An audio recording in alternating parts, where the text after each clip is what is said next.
اعوذ باللہ من الشیطان الرجیم بسم اللہ الرحمن الرحیم۔ معزز خواتین و حضرات السلام علیکم۔ آج کی ویڈیو میدان کربلا اور حضرت امام حسین علیہ السلام کی شہادت پر مبنی ہے۔ حضرت امام حسین علیہ السلام کے کربلا پہنچنے کے بعد کیا کیا واقعات پیش آئے تھے؟ 2 محرم سے 9 محرم تک کربلا میں، شام میں اور کوفہ میں کیا کیا ہوا تھا؟ کربلا میں موجود یزید کی فوج کا رویہ حضرت امام حسین علیہ السلام کے ساتھ کیسا تھا؟ اور کوفہ میں ابن زیاد اور شام میں یزید ابن معاویہ حضرت امام حسین علیہ السلام کے خلاف کیا کیا منصوبے بنا رہے تھے اور ابن سعد کو کیا کیا حکم دے رہے تھے؟ 2 محرم سے 9 محرم تک ہونے والے مکمل واقعات میں کوشش کروں گا کہ آپ کو اس ویڈیو میں تفصیل سے بتا سکوں۔ 2 محرم کربلا میں پہنچنے کے بعد حضرت امام حسین علیہ السلام نے اہل کوفہ کے نام خط لکھا اور آپ کے نام ابن زیاد کا خط آیا۔ اسی تاریخ کو آپ کے حکم سے برلب فرات خیمے نصب کیے گئے۔ حر نے مزاحمت کی اور کہا کہ فرات سے دور کہیں خیمے لگا دیجئے۔ حضرت مولا غازی عباس علیہ السلام کو غصہ آیا، پر حضرت امام حسین علیہ السلام نے حضرت عباس علیہ السلام کے غصے کو پرسکون کیا اور فرات سے کچھ فاصلے پر خیمے نصب کیے گئے۔ نصب قیام کے بعد ابھی آپ خیمے میں داخل نہ ہوئے تھے کہ چند اشعار آپ کی زبان پر جاری ہوئے۔ حضرت بی بی زینب نے جو ہی ان اشعار کو سنا اس درجہ روئی کہ رو رو کر آپ بے ہوش ہو گئی۔ حضرت امام حسین علیہ السلام نے آپ کے رخسار پر پانی چھڑک کر آپ کو باہوش کیا اور پھر آپ آل محمد داخلہ خیمہ ہوئے۔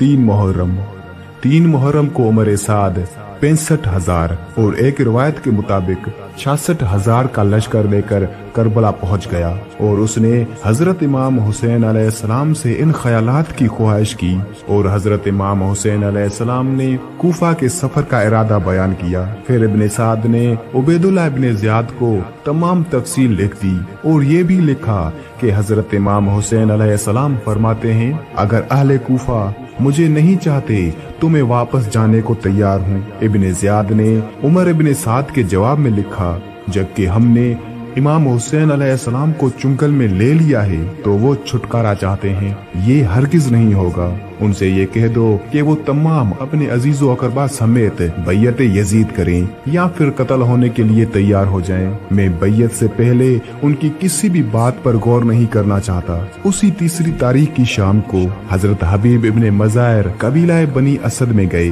اور ان میں سے 90 جان باز امداد حضرت امام حسین علیہ السلام کے لیے تیار کیے۔ وہ انہیں لا رہے تھے تو کسی نے ابن سعد کو اس کی خبر دے دی۔ اس نے 4,000 کا لشکر بھیج کر اس کم کو رکوا دیا۔ 4 محرم کا دن 4 محرم کو ابن زیاد نے جامع مسجد میں ایک خطبہ دیا جس میں اس نے حضرت امام حسین علیہ السلام کے خلاف لوگوں کو بھڑکایا اور کہا کہ حکم یزید سے تمہارے لیے تجوریوں کے منہ کھول دیے گئے ہیں اور تم اس کے دشمن حضرت امام حسین علیہ السلام سے لڑنے کے لیے آمادہ ہو جاؤ۔ عبید اللہ ابن زیاد کے کہنے سے بے شمار لوگ کربلا کے لیے تیار ہو گئے اور سب سے پہلے شمر ابن ذوالجوشن نے روانگی کی درخواست کی۔ چنانچہ شمر کو 4,000، ابن لقاب کو 2,000، ابن نمیر کو 4,000، ابن رہینہ کو 3,000 اور ابن خرشہ کو 2,000 سوار کا لشکر دے کر روانہ کربلا کر دیا گیا۔ 5 محرم کو شبس ابن ربعی کو 4,000، ابن کیس کو 4,000، سنان ابن انس نخعی کو 10,000، محمد ابن اشعث کو 1,000، عبداللہ ابن حسین کو 1,000 کا لشکر دے کر کربلا روانہ کر دیا گیا۔ 6 محرم کو خولی ابن یزید اصبہی کو 6,000 کا لشکر، قعب ابن حر کو 3,000، حجاج ابن حر کو 1,000 کا لشکر دے کر روانہ کربلا کر دیا گیا۔ ان کے علاوہ بھی چھوٹے بڑے اور کئی لشکر ارسال کرنے کے بعد ابن زیاد نے عمر بن سعد کو یہ خط لکھا کہ اب تک تجھے 80,000 کا کوفی لشکر بھیج چکا ہوں، ان میں حجازی اور شامی شامل نہیں ہیں، تمہیں چاہیے کہ بنا ہیل حوال امام حسین کو قتل کر دے۔ اسی تاریخ پر خولی ابن یزید نے عبید اللہ کی طرف ایک خط روانہ کیا جس میں عمر بن سعد کے لیے لکھا کہ یہ حضرت امام حسین علیہ السلام سے رات کو چھپ کر ملتا ہے اور ان سے بات چیت کیا کرتا ہے۔ ابن زیاد نے اس خط کو پاتے ہی ابن سعد کے نام ایک خط لکھا اور اس خط میں لکھا کہ مجھے تمہاری تمام حرکتوں کی خبر ہے، تم حضرت امام حسین علیہ السلام سے چھپ کر باتیں کرتے ہو، دیکھ میرا خط پاتے ہی حضرت امام حسین علیہ السلام پر پانی بند کر دے اور ان کو جلد سے جلد موت کے گھاٹ اتارنے کی کوشش کر۔ 7 محرم کا دن عمر بن حجاج کو 500 سواروں سمیت نہر فرات پر اس لیے تعینات کیا گیا کہ حضرت امام حسین علیہ السلام کے خیمے تک پانی نہ پہنچنے پائے، اور پھر مزید احتیاط کے لیے 4000 کا لشکر دے کر حجر کو اور 1000 کا لشکر شبس ابن ربعی کو روانہ کیا گیا اور پانی کی بندش کر دی گئی۔ پانی بند ہو جانے کے بعد عبداللہ بن حسین نے نہایت ہی کریاں لفظوں میں تانا زنی کی جس سے حضرت امام حسین علیہ السلام کو سخت صدمہ پہنچا۔ پھر ابن حوشب نے تانا زنی کی جس کا جواب حضرت عباس علیہ السلام نے دیا۔ آپ نے غالباً تانا زنی کے جواب میں خیمہ سے 19 قدم کے فاصلے پر جانب قبلہ کی طرف تیشا سے چشمہ جاری کر دیا اور یہ بتا دیا کہ ہمارے لیے پانی کی کمی نہیں ہے، لیکن ہم اس مقام پر امتحان دینے آئے ہیں، نہ کہ معجزہ دکھانے۔ 8 محرم 8ویں محرم کی شب کو خیمہ آل محمد سے پانی بالکل ختم ہو گیا۔ اس پیاس کی شدت سے بچے بے چین ہو گئے۔ حضرت امام حسین علیہ السلام نے حالات کو دیکھ کر حضرت غازی عباس علیہ السلام کو پانی لانے کا حکم دیا۔ حضرت غازی عباس علیہ السلام چند سواروں کو لے کر فرات کی طرف تشریف لے گئے اور بڑی مشکل سے پانی لائے۔ اسی سقائے کی وجہ سے حضرت غازی عباس علیہ السلام کو سقائے کہا جاتا ہے۔ رات گزرنے کے بعد جب صبح ہوئی تو یزید ابن حسین صحرائی نے حضرت امام حسین علیہ السلام کے لیے ابن سعد کو فرمائش کی، لیکن کوئی نتیجہ برآمد نہ ہوا۔ اس نے کہا یہ کہ کیسے ہو سکتا ہے حضرت امام حسین علیہ السلام کو پانی دے کر حکومت رے چھوڑ دوں۔ امام شبلخی لکھتے ہیں ابن سعد کی اس گفتگو کے بعد حضرت امام حسین علیہ السلام نے خیموں کے ارد گرد خندق کھودنے کا حکم دیا اور اس کے بعد حضرت عباس علیہ السلام کو حکم دیا کہ کنواں کھود کر پانی برآمد کیا جائے۔ حضرت غازی عباس علیہ السلام نے کنواں تو کھود لیا لیکن پانی نہ نکلا۔ 9 محرم 9 محرم کی شب کو حضرت امام حسین علیہ السلام اور عمر ابن سعد میں آخری گفتگو ہوئی۔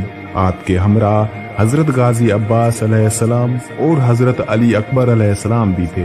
آپ نے گفتگو میں ہر قسم کی حجت تمام کر لی۔ 9 محرم کی صبح کو حضرت امام حسین علیہ السلام نے حضرت غازی عباس علیہ السلام کو پھر کنواں کھودنے کا حکم دیا لیکن پانی برآمد نہ ہوا۔